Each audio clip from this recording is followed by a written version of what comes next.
We're live. Happy New Year, everybody. It's 2021, although it's the end of January, so it's been 2021 for a while. My name is Pat Keys. I'm the lead scientist at the School of Global Environmental Sustainability, SoGES, short acronym. This is my co-host. Hello, everybody. I am Micah Bennett. I'm the communications specialist here at SoGES. And we are really excited to be back with you all this semester. We are going to kick off our season 2 is kind of how I'm thinking of it in my head. We've got a great guest. Second series. At the end of the year, we were playing around with calling it a series, and so I don't know where we're at on that. We never really did come to a consensus, but that's okay. And we have a great guest today to kick off our second series with Sonali Diddi, who is in the Department of Design and Merchandising at CSU. We're going to bring her on in just a few minutes to talk with her about some really cool sustainability work. But, you know, we're thinking about changing some things up this semester. Yeah. But one thing that I don't want to get rid of is the fun facts. So I think we should start with that. Oh, no. I think you didn't think of one, did you? I didn't think of one. That's so all right. You should just start, and then we're going to have some fun in my mind, and I'll have an idea in a second. So my fun fact is related to our guest today. It's maybe more of a sad fact. Did you know? What? Those aren't allowed. Did you know that it can take more than 700 gallons of water to make a single T-shirt? Now, I got that from the Cincinnati Goodwill website, so I am not entirely sure how accurate it is. Perhaps it's probably pretty close. Our guest will be able to confirm or deny when we bring her on. But as you can tell, we're probably going to be talking about sustainable fashion and textiles during the show. So there's a fact for you. Now you know. Okay, fun fact. I'm just going to look around the office and see if I have anything fun happening. I don't know about that. Last minute show and tell. Oh my gosh, last minute show and tell. The pressure is on. Fun fact. What have I got behind me? I can just bring something up. Oh, this is a fun fact. It's not really a fact. It's just a fun thing on my desk, and I'm going to show it anyway. My son gave me this incredibly kind note. Aww. That says, when you need help, I will help. I will help you. And I thought that was just so kind, because I need help all the time. And so my 6-year-old gave me that note.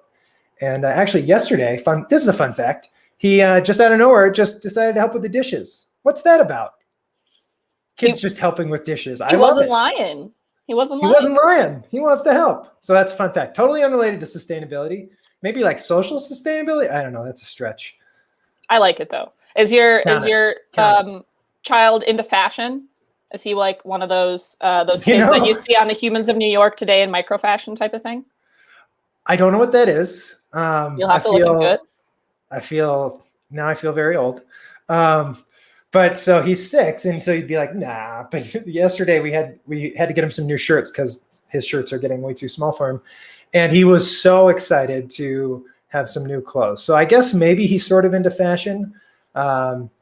He likes to look really nice. So he's always wearing button-ups and a tie. Ooh. And I mean, he's 6, right?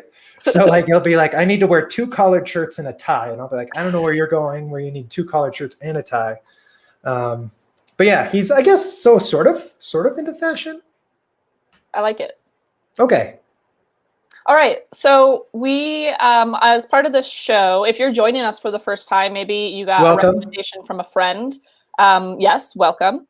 So what kind of happens is we like to run down just a few quick sustainability pieces of news. Yep. And so today, a couple of the big news stories of recent is the new administration that we've got in the White House, and particularly what the Biden administration has planned for addressing climate change. And so there are actually 2 really good pieces that were written by SoGES senior scholars, and I'm going to see if I can pull them up. Oh, I just pulled it up. Oh, good. Pat normally does that. Perfect. So this one is by former Colorado Governor Bill Ritter Jr. He's also the director for the Center now the name is escaping me. Center for the New Energy Economy. Yes. And he, in this particular article, I found it helpful as a like an overview for sort of what is happening within, the cabinet appointments and what is going on there. And so now I just lost my link. So we're going to put these links in the show notes if you want to read more. I won't go into detail too much here. But a couple of the things that he highlights is that a couple of the big challenges are going to be dealing with the climate policy rollbacks of the last 4 years, pressuring other companies to take action, cleaning up the power sector, what to do about vehicles, buildings, and ag, and a new comprehensive climate bill. And so he touches on each of those. And then there's another good one by Edward Barbier in the Department of Economics.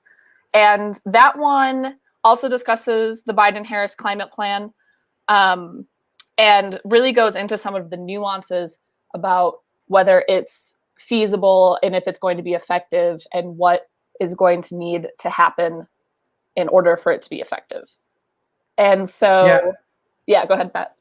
I was just going to say, it's just so wild seeing all of the different, I mean, it's not just like a couple things, like rejoining it was sort of expected. Okay.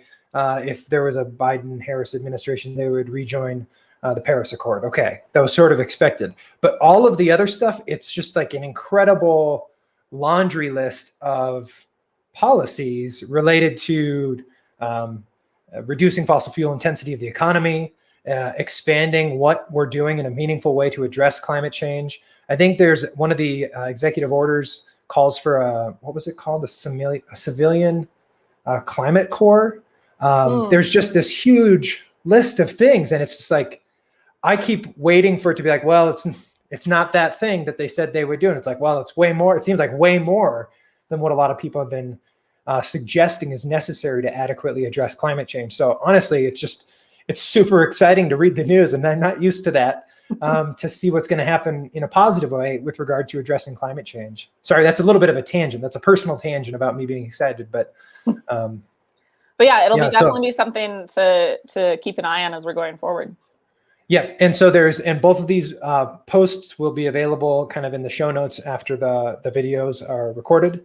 And so again, that's both of those, Ed Barbier and Bill Ritter are both SoGES senior scholars. Yep. And so, yeah, high five to SoGES for that. But should we get our guest to join us? I think we should. Yeah? Let's do it. Okay, let's turn this thing off. Are you going to do all the buttons? Yeah, okay, I'll do the buttons. All right. Sonali, can we get a thumbs up if you're ready? Thumbs up. Okay, watch out. Here we go. Hello. Hi. Hold on a second. I'm going to try and do you did it. Hi, welcome, Sonali. Thank you. Thank you for having me on the show. So we mentioned that we were going to have you on the show at the beginning of the show, but could you maybe introduce yourself? Just say who you are, what department you're in. Sure, absolutely. Hi, everyone. I'm Sonali Diddi, and I am an associate professor in the Department of Design and Merchandising at Colorado State University. I'm also a core faculty affiliate with SoGES, which is the School of Global Environmental Sustainability. It's exciting to be here, especially because I have a very awesome connection with SoGES. At some point, I thought I was just a member of SoGES, like a full-time member of SoGES. So I feel like you've gotten so many different of the grants. Yeah. I mean, I don't know how many times you've been a recipient of some of these fellowships, but I mean, each time it's like you keep innovating and bringing something entirely new to the sustainability community at Colorado State. I feel like we could just talk about any one of those things today, and we might only get to one of those things. But it's just so fabulous that you've been able to join us today. Yeah. Yeah. Thank you so much. Yeah, I feel privileged because I'm the first in 2021, so I feel that's really right. No big deal. No big deal. You're kicking off the show for us. I know. Okay, so maybe Micah, or I can do it too. Do you want to run down just like some of the stuff that Sonali's sort of innovated at CSU in terms of sustainability? I can do it too. It's just an exciting list. Yeah, go for it. Okay, so first of all, I don't think fashion and sustainability was really on the map before Sonali came to CSU. And when was that project that you started? I think as in at CSU or outside? No, at CSU. At CSU, I would say 2015. Wow, it's only been since 2015 because now Yeah. it's sort of permeated campus in terms of an awareness about fashions, the kind of fast fashion, the idea of fashion that's highly disposable and it kind of has a very fast consumer cycle. And even just sort of the general awareness and interest in the topic has just grown so much. But you're also looking at kind of low carbon economy, I think circular economics and some of those issues. And so, I mean, all of these things in my mind are really forward thinking, sort of at the cutting edge of where we need to be in terms of sustainability. So I guess, I don't know what Micah wants to talk about today, but I'd sort of just love to hear about how you Sonali how do you sort of think about and anticipate some of these interests that you have in sustainability, because they really do seem to almost like anticipate where the rest of the community seems to be going. Sure. Maybe that's jumping too far ahead and we got to talk about what like sustainable fashion is and all that. I'm not sure. What do you think, Micah? Yeah, I mean, I think I always like to start wide and then narrow in. Let's start wide then. Okay, let's start wide. And before we even get to that, if you watched some of our episodes last semester, you might remember us having Sarah Van Hatten on the show. Right. And if I remember correctly, you were Sarah's advisor, Sonali? Yes, I was. Yeah. And so she's got a passion for sustainable fashion as well. And obviously that's why you two work together. And I just really think, I think Sarah was a great example of like a really passionate student. And I'm sure you had more than a small part in that. So yeah, no kidding. I just talked to her yesterday, I think. No, on Wednesday, on my way back home. So it's exciting when students are so passionate and you just don't think about the time and effort it takes. It just comes naturally. Yeah, that's great. Sarah was previously the director of our Student Sustainability Center here on campus, which is a student-run club that's housed in SoGES. So, yeah, I think I would like to just start off by talking about, can you give us a brief overview of what the concept of sustainable fashion is, and maybe why do we even need to pair those concepts together? That's a great question. Wonderful start. I guess I was just thinking about Pat's kid and about the connection which we're making with fashion. And it's interesting because sometimes consumers, I would like to say that, tend to be aware. They're like, oh, I'm not doing fashion, so I am good. I am not in that realm, if you may. They have this idea that fashion is only like high fashion, maybe, is what you think about, like runways. Exactly. But sustainability is not just about fashion, it's just about clothing. I mean, we all need clothing. We all would love to buy. And I always draw my parallels with food. I mean, think about it. Food, shelter, clothing, basic necessities of life. But we always tend to think food and shelter are main, and we don't think so much about clothing. We don't ask where our clothing is coming from, but we ask the same thing for food because we're like, where is my food coming from? Am I eating healthy food? But we don't ask those questions about clothing, which I feel is really important, because food is something which we eat because it's going in, it's related to us. And our health, if you may. Whereas fashion, clothing, it's so far-fetched, and you're like, I don't know who made my clothing. I don't know which conditions they're living in. I don't know what the effect on water or land or the environment is. It's just so far-fetched for an individual to think about these. And that's what has been my goal is to make people stop and think is we are all wearing clothing every day. Frankly, we can go without food for a day, but not without clothing. So and clothing is so close to our identity. We think about, exactly. I mean, somebody could just be eating the same food every day, but you go outside, you're talking with people. And I think well, we used to go outside and talk to people. We're online and talking to people and we give thought to that. We think about, what are we wearing? How does it inform what I think of myself, what I want other people to think of me? And I almost think fashion might do that more than food in some ways. Absolutely. And we don't wear pants. What's that? Except for pants. That's right. Everybody, I just walk around in like karate pants all the time. Because you only see this much. I know. But I think that a fun fact with that thing was retailers saw a big spike in sales for blouses and shirts rather than bottoms, which is kind of understandable. No. I remember talking about the Zoom shirt early on in the quarantine. People that just had one shirt that they would put on for Zoom calls and then take it right off. Yep. But I digress. So I like the point that you bring up, Sonali, about how it is, it is a staple that we need. Mm-hmm. And yes, I mean, similar to food and similar to shelter, the production of it has a major effect on the environment. And I guess calling back to my fun fact at the beginning of the show, I mean, can you just tell us a little bit about like what you know about sustainability in the fashion industry and what effects it's having? Absolutely. I guess I have lots of numbers for you. But yes, the 700 gallons of water is actually correct. So it does take 700 gallons of water to manufacture one shirt and its entire life cycle as well, because growing cotton and just the user face is so big that we wash clothing, and that's the water impact of it.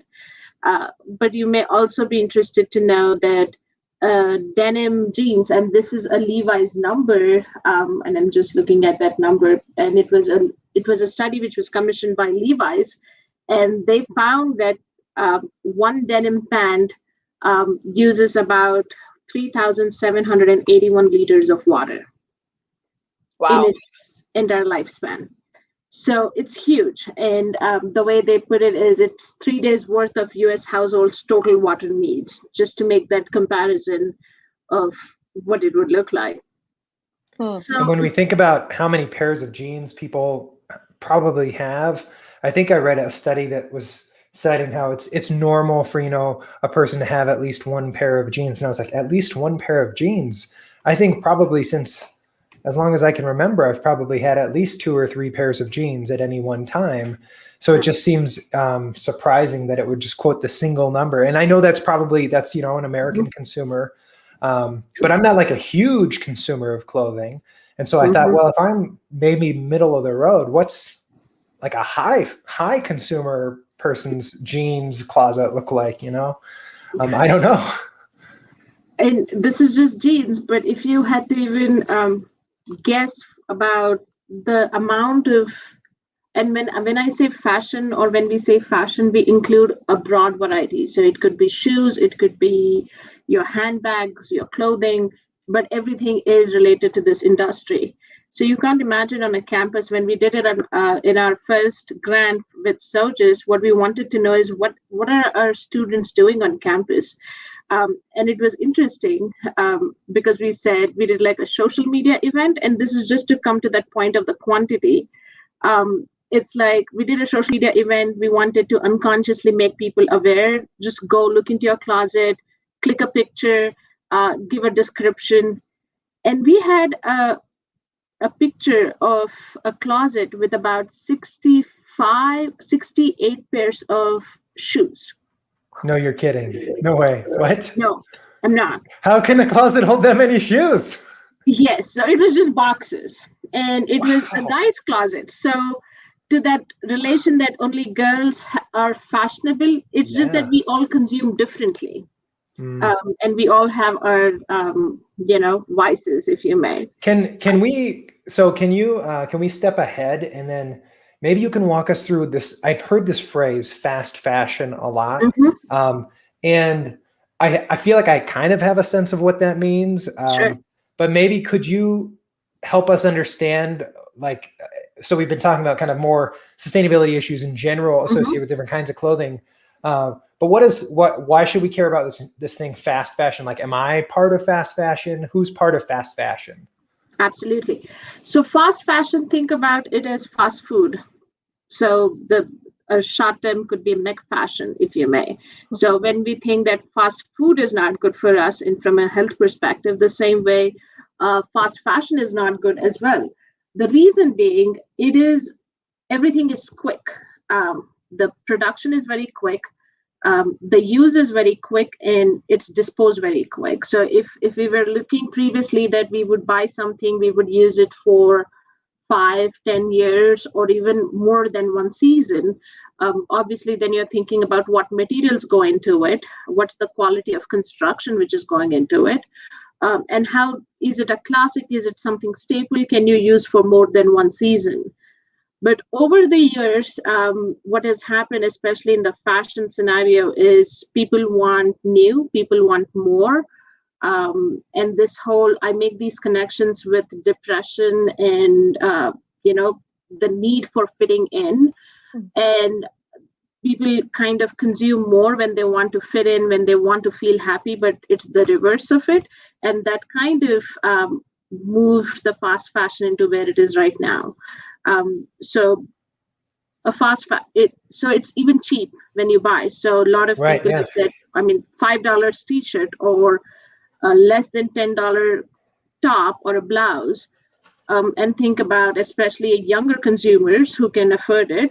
They're like, okay, let's go shopping, and you get almost 10 pieces of clothing for less than $80, and so they feel happy because now they're able to show their identity and wear and be like a leader, if you may, a fashion leader, they think, because that's what the fast fashion companies do, is they're on trend as they show on the runways, but everything is cheap. The material is of a cheaper quality, so it's not going to last long. So when well, I was just thinking about how, you hear the phrase, oh, well, they don't make things like they used to. In the case of fast fashion, that's like true. That's very true. Very true. Like a garment made in the 70s is probably going to be, depending on where it's from, but is probably going to be more durable than something made now. Absolutely. And I can give you plenty of anecdotal evidence as a preteen and a teenager. Like I was so into fast fashion and I didn't know what it was. And there are certainly people out there, me included, who, you have a bad day and like shopping is the cure-all. So now, do you have a sense of how long let's just say a typical pair of jeans, like I go to Target, I'm not a fancy shopper. Maybe I should be to get more durable clothing. But let's say I go to Target, I get a pair of jeans. How long is that kind of designed to last now? I would say it all depends on the brand and the quality which they let's have. Let's say medium, kind of like a Massimo, like the Target brand jeans. I have no idea. I just don't know brands. But I guess if I go in there and let's say I'm looking for a deal. Let's not go to Target. Let's say I'm looking for a deal on a cheap pair of jeans. I go to Walmart or somewhere, and not judging here, but just say I'm looking for a good deal because I need a pair of jeans. How long do you think that's designed to last, like from a manufacturing perspective? I would say anyway, it all depends on the use part of it. So being in this industry, I generally tend to have only one denim, one max two.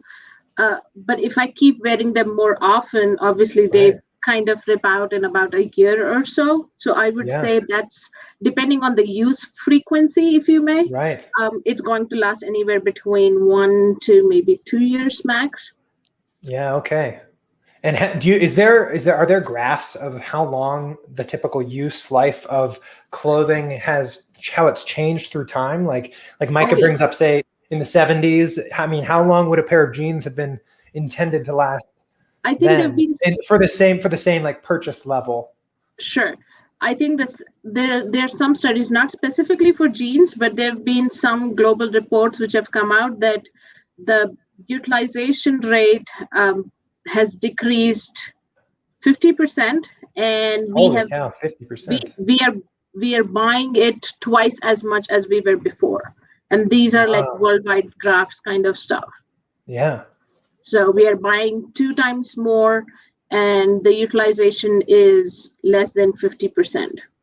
So it's like this way and that. That so comment I you just made. Oh, I was just going to say, if you're just joining us now, this is the Sustainability Happy Hour. I'm Pat Keys. This is Micah Bennett, and we're talking with our guest Sonali Diddi of CSU about fast fashion and how it interacts with sustainability issues. Good plug. That was a good job. I was just going to say, Sonali, that comment you just made about how there are studies kind of brings me to another thing that I want to talk to you about is this part of your work, this research part of your work, and the fact that it's important to quantify these things. Yeah. Can you and kind of start wherever you want? We could start with the current GCRT Global Challenges research team that you're on. But what does the process of researching the clothing industry and doing research in that sector, what does that kind of look like? And where do you get your questions and how do you find your answers? Sure, absolutely. That's a great question. I will say it's difficult to get data for our industry because it's not there for some reason. As I said, I compare it with food. With food, we have all the inputs in. We know what the energy is being taken, what outputs are given. But if Levi's commissioned this study in 2015, you can see how early we are in this stage where we are quantifying information about environmental impact for this industry. So with our current GCRT, my question, I will say, started off because, again, there's no information, but then we have all these new business models like fashion rental, fashion subscription, and some of them do promote saying that this is a sustainable way of doing it. But my question is, they're not giving me any numbers. They're not quantifying me any numbers and saying, is it better than owning a jeans, which I'm going to wear it for 2 years or 5 years? Or is it something, is fashion renting better? And that's where the GCRT kind of started off, because we were not taking into account members going for the transportation piece of it. Or they say dry cleaning, and dry cleaning itself is not very sustainable method of cleaning. So it is those parts which I'm like, really, we do need to have more research, but obviously because it's more proprietary information, we do not get data. So we have to depend on consumers and how they decide to use their garments. That would be our point of using, just because the industry itself is not very transparent about the data, when either they're making the claims without the data or they absolutely do not have the data in it. So that's a starting point where we are going for. And if you're a viewer, the GCRT that Sonali is referencing is a program through SoGES. It's a collaborative research process, and so it's cross campus, and you're funded for, I think, 2 years this time around. Who are you collaborating with on that project?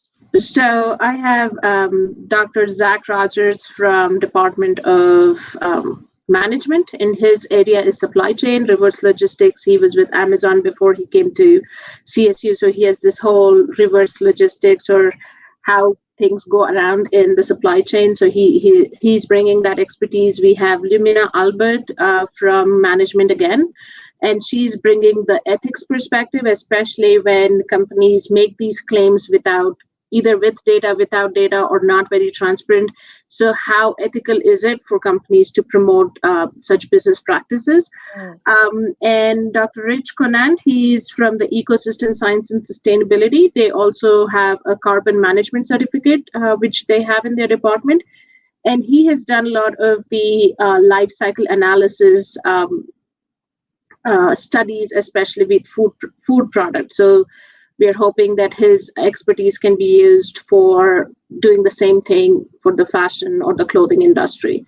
And then we have Anders Framstead from Department of Economics, and his area is shared economy, and that's where all of these other business models, not just the buying and using, but it could be subscription or sharing, is what his area is. So from an economic perspective, he's providing information, if you may.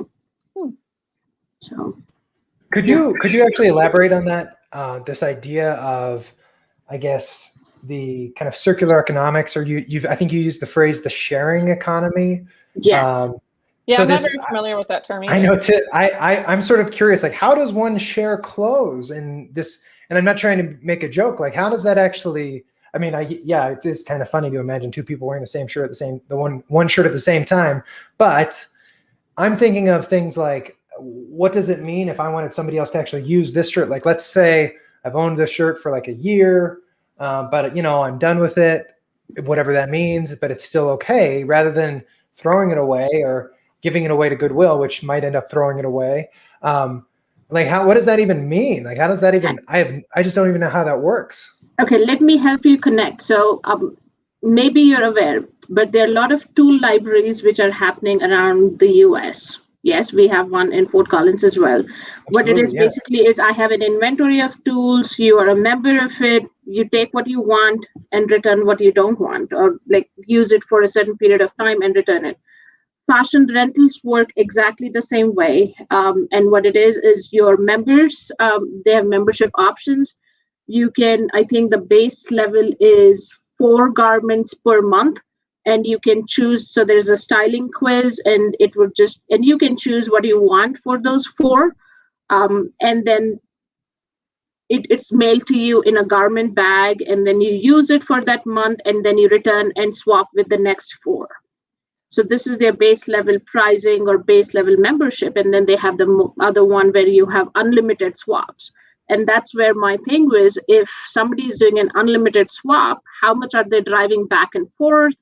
What's the cleaning behind it? And all of those questions. So this is a question that is slightly tangential. I don't think I have, okay, that's probably a lie. I've probably had a few things dry cleaned in my life. What is dry cleaning and what happens during that process?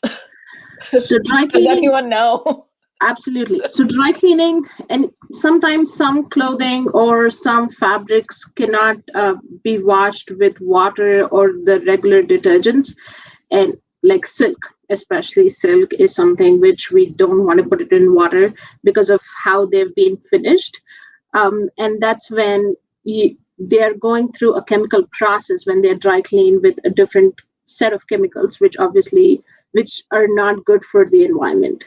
So yes, it is not avoidable when you have very expensive pieces where you cannot hand wash them just because how they were built or what the material is. So yes, and at those points you would do dry cleaning, but not mostly the industry uses harmful chemicals for dry cleaning. And I guess it's fine for 1 or 2 versus every time somebody returns clothes to my company, I'm going to say, I'm going to dry clean so it's nice and good for you, is where the problem lies. Whereas maybe if you owned the piece, you would wear it multiple times before dry cleaning it. Interesting. I would say most of the clothing what we wear now are either machine washable or hand wash. More you hand wash, the longer it's going to stay.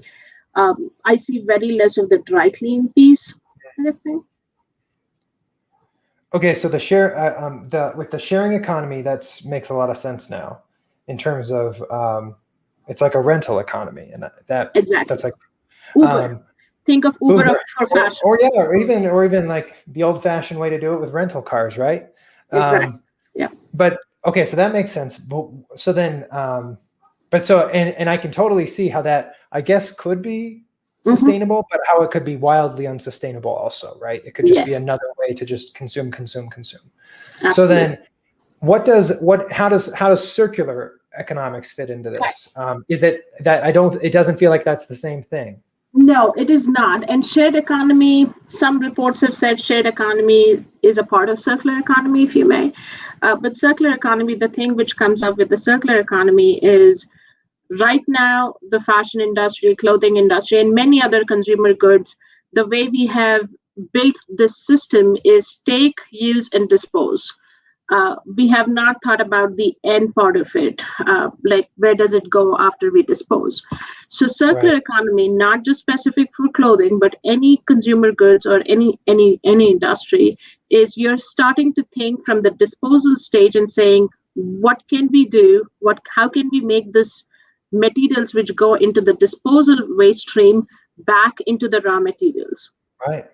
So think about the recycled polyester or recycled plastic bottles. So they're making into a fiber and again using that as a raw material. Just a disclaimer, I think there are studies which came out and said that recycled polyester, which are made from PET bottles, shed more microfleece than virgin polyester. So they went back to the drawing board. It was started with good faith, but then this came out later. So now there's a pullback on the recycled polyester. But that is what the industry is trying to do. What can we do to get it back into the loop? Okay, so I keep having like a million questions that keep popping up in my mind. So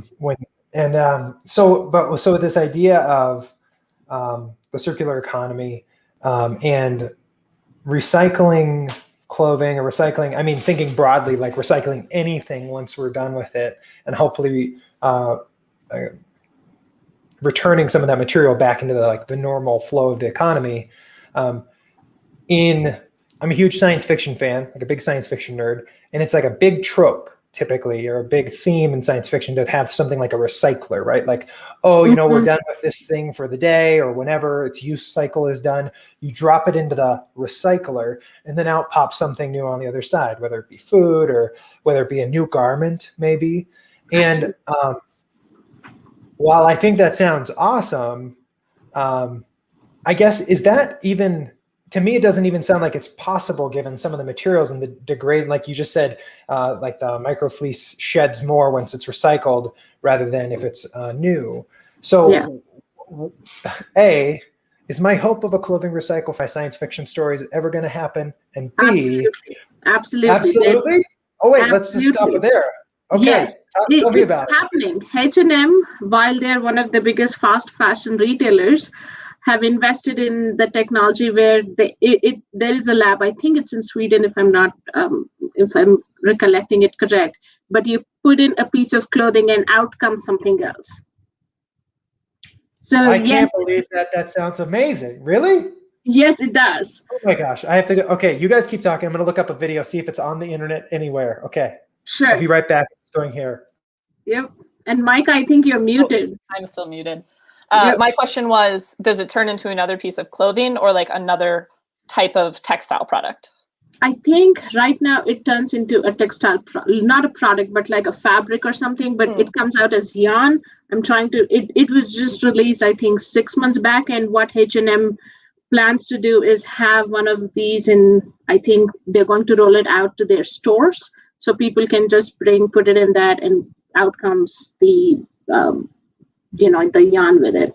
So I think it was developed in conjunction with Hong Kong Polytechnic and their textiles department. And the second example for you, Pat, would be, this was 2 years back, I think, but shoe companies are starting to say you put the shoe, like 3D printed shoes. So they're going to have software where you can do whatever you want, because especially with shoes, it's not so many materials, but you can still just put it in and out comes a new shoe. You use it, you finish, you want to change the design. But these were all futuristic, but still possible. They did show us a whole demonstration of it. So yes, it's possible. So with the shoe idea, I just found a website, so I'll make sure to share, or I'll share my screen so we can have a look together because it looks very exciting. But the shoe idea, would that mean they use the same? I'm like a 3D printer, amateur 3D printer. And the idea, it seems like it would have a tough time unless you had like multiple different materials that could extrude to like make the shoe. Is this going to be something where it's all the same type of material? I think so. Yes. The way, at least what they demonstrated was very similar, that it would have same kind of materials, but it's not going to affect the function or, the health or whatever of the feet. So they've taken all that into consideration. Yeah. Okay. So we have a quick comment from the audience. Is that what you were going to do, Micah? Yeah, that's what I was going to do. Oh, sorry. Go for it. It's all you. This is from Monica. She says, "Hi, Sonali. This is such an interesting area. Aside from seeing the price of a piece of clothing and thinking it is very inexpensive, where can a consumer go to get more information to sort of signal how to be a better consumer?" And just to mention, Monica Farfan is the executive director of GSBI, the Global Soil Biodiversity Initiative at SoGES. Okay, go Sonali. Thank you, Monica. And that is what we are trying to do as researchers and practitioners, to get together people and have more transparent information. And at this point, we are taking baby steps. We don't have a place where we know we have names of brands or things, but we are telling how consumers can. It's not necessary that you always invest in an expensive piece of clothing, but you can do online thrifting, buy less. I think one of the comments from one of previous SoGES members was, "I stopped before I went and shopped," and that is what we are looking at. Are you thinking before you shopped? That's a great one step, and it's going to be baby steps. And the industry is moving towards transparency, but it is going to take quite a bit, at least 10 years, till we have this information. But I think as a consumer, going and knowing your brands the way you know your food would be the first step. Okay, so really quickly, I just wanted to chime in. Here's the website that has H&M's in-store recycling machine turns old clothes into new threads, and there's a video. So we don't need to watch the video now, but we'll just make sure we include this link because, golly, this is cool. And so we'll just make sure we include that in the show note links afterwards. Yep, absolutely. Okay, so there's this idea of the recycler. Apparently, my hope for a future where we're recycling clothes is going to be much closer to the present, which is awesome. I guess a concern that I always have, though, with like everything is every time I take a bag of garbage and put it in the garbage can and that it's going to go to the landfill. It's like, I guess, I don't know why, but every time I do it, it feels worse each time I do that.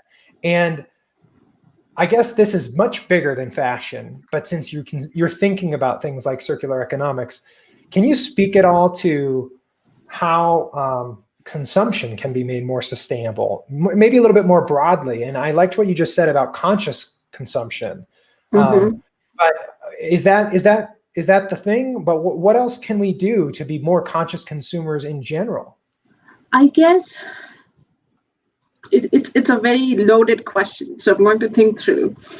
I always have these conversations I had these conversations when my daughter was 5, and we talked about needs and wants.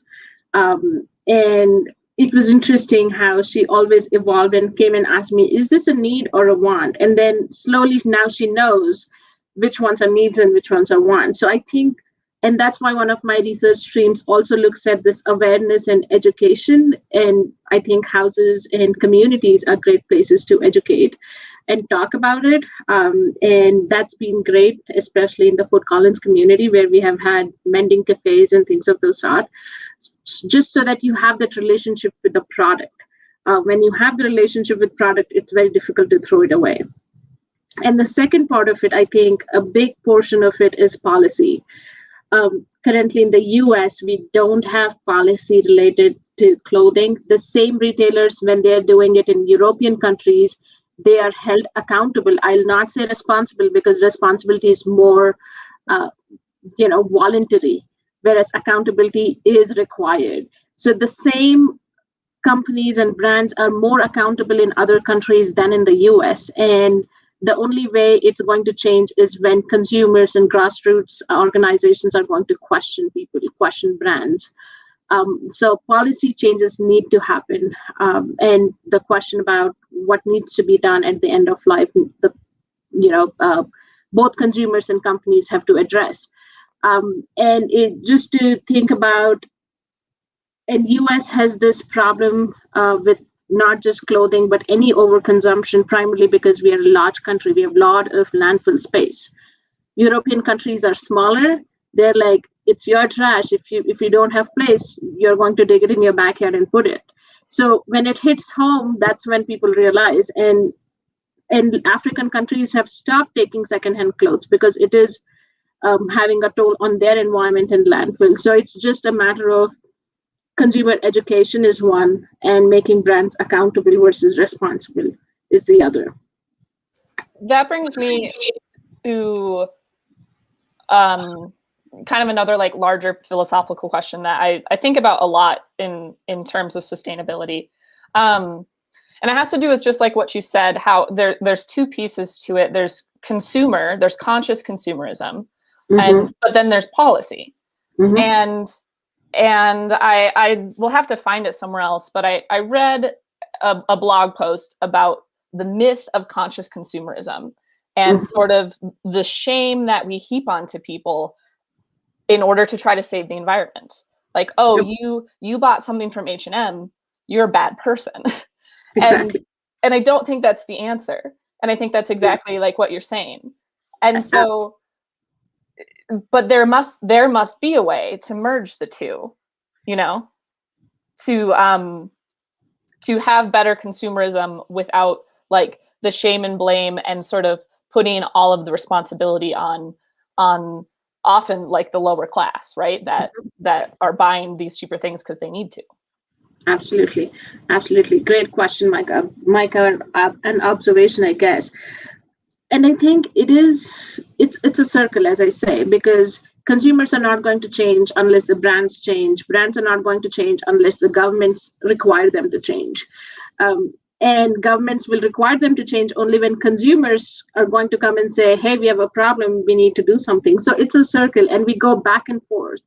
And why there's a huge history of why we are in this place today and why we were not this 15 years ago, just because of globalization. And the pandemic brought forward a lot of problems in the supply chain as well.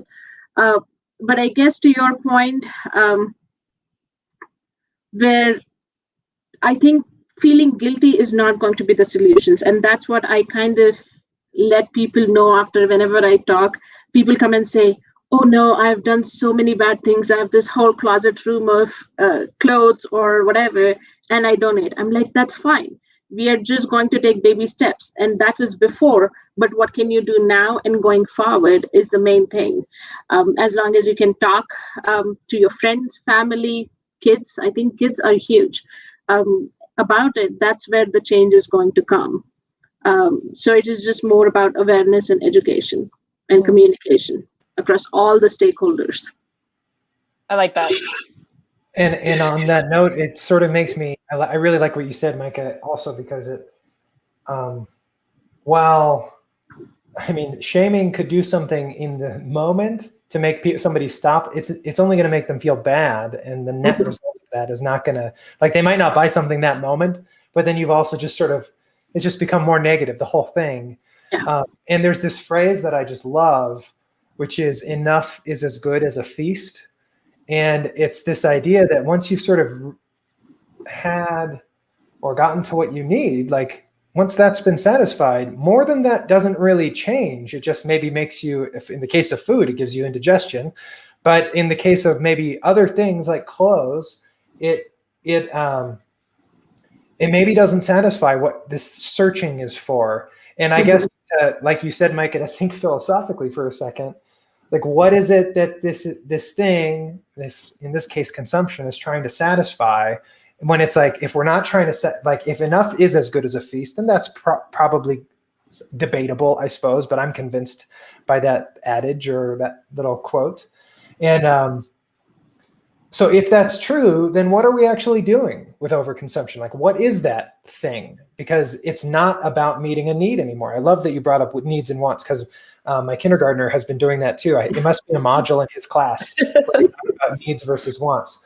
But it's perfect, because being able to distinguish that intelligently, as in our case as adults, hopefully we can do that. But then what does that mean if we can recognize enough is the need part, and that's been satisfied, then what is this want? And consumption is not maybe it satisfies it in the moment, but then what is it actually? That's probably a topic for a whole other series of sustainability happy hours. But do you have any thought on that? This idea of what are we trying to satisfy? What is consumption trying to satisfy? I would say it's somewhere deep down, you're trying to be happy, and you think that having something is going to make you happy, and you just engage in that activity again and again and still don't feel happy. And there's this whole psychology behind this consumption, and material consumption specifically, because you're wanting, and with fashion or clothing, it's about that identity which you're projecting with the things you own and the things you have. So it is absolutely a much deeper and bigger conversation to have with, I always say in schools, we talk about bullying, but we don't talk about why bullying is happening. We're not going to the root cause of it. And it always starts with the things which you own and which you're seeing, what kind of shoes you're wearing, or what kind of clothes you're wearing, or what brands do you have, what kind of bag, and we're not still addressing those. And that's where I think we need to start these conversations more deeply. We are getting a little close to the end of time, and but before I have a final question for you. And Pat, I did not clear this with you because this is season 2. I'm so excited. I don't know what it is then. But before I get to that, is there anything that you want to talk about or touch on that we didn't really ask about you today? And obviously there could have been a lot more, but. No, I think these conversations are amazing. And obviously, yeah, I think you touched on all the big points of it. So that's cool. Great. Well, yeah, thank you so much. I really enjoyed this one. My final question for you, if you watched any of our shows last year, we always asked our guests, what is one like kind of good or hopeful thing that kind of came out of the lockdown? And, we're still in kind of some of that weirdness, but we're also, at least I feel like we are in a new place than we were, middle of 2020. And so it's 2021. And my question is, what are you hopeful about? And it can be related to your work. It can be something personal. But what brings you hope right now? For me, the hope is how the communities came together to get this done. And I think just from my research or from my area, I think people started sewing back. They started sewing to make masks. Sewing machines were back ordered for like 3 months. There was a shortage of elastics and elastic material for masks. So I was just amazed as to how people were engaging and making. And I hope that people are going to take that. Hey, our kids need to learn the skill. If they don't, and I don't know, and I hope not that they will need in such kind of situations, but the whole art of making is coming back. And that's what I'm hopeful for the making of new future as well. So. I like that. Yeah. Well, Sonali, thank you so much for joining us today. This was so wonderful.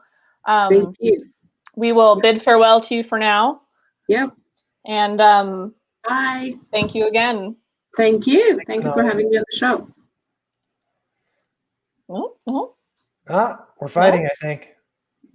I want to do it. You got it. Okay. Okay, so first show of a new season, there's bound to be some glitches. Before we go, I do have a few. That was actually totally planned. That was a gag. We planned from the beginning. Jokes. That's jokes. We planned our jokes out. Okay, so before we go to the next thing, I have to say, Micah, yeah, that was the exact same last question I was going to ask. Like identical. Wow. So high five. We are on the same wavelength. Sustainability happy hour. Boom. Because that's exactly what I was going to ask. And I think that moving forward, it's nice to think about hope, right? It's nice to think about what's going to happen next. Yeah. Although we're still very much in lockdown, to be clear. But not forever. It won't not be forever. Not forever. Anyway, okay. We got to stay on task. Stay on tasks. A few SoGES items. If you like this show, the Sustainability Happy Hour, you can get all sorts of updates about it on the SoGES website. How can you get updates? On the SoGES website, if you go to SoGES and then click on our engagement tab. Actually, oh yeah, you brought it up. Go to engagement, go to SoGES special events. SoGES special events. Scroll down a little bit. Oh, there we are. There we are. What? This is new, by the way. New for 2021. New for 2021. So you can. So what do I do? Well, so from there you can read about what we do. You can watch our YouTube channel, and you can also sign up for updates via that link. So I go down here, sign up for email updates about Sustainability Happy Hour. Great. So that's a lot easier to find these days. It is. So be sure to do that. The only other SoGES plug is that our Sustainability Leadership Fellows are cranking out some blog posts, and they're really good. So be sure to take a look at those latest blog posts. And to get these, you go to engagement again on the main website, and then you drop down to Human Nature blog. Yep. And then it's right here. Look at all these cool blog posts. And you can also find the most recent ones on the homepage. Right. Okay. And then before we go, let's should we tell everyone who our next guest is going to be? Oh yeah, yeah. Should I do it? Yeah, you should do it. You already did it. Alita Weller. So the I'm going to get the title wrong. She's the Senior Research and Engagement Officer. There we go. I was going to say the wrong word. Senior Research and Engagement Officer at SoGES is Alita Weller, and she will be joining us not next Friday, but the week after that. If you sign up for updates, you'll know. February 12th. February 12th. And she's going to talk to us. We won't have enough time to talk about everything, but she helps manage, or she does manage, the Sustainable Leadership Fellowship Program here at SoGES.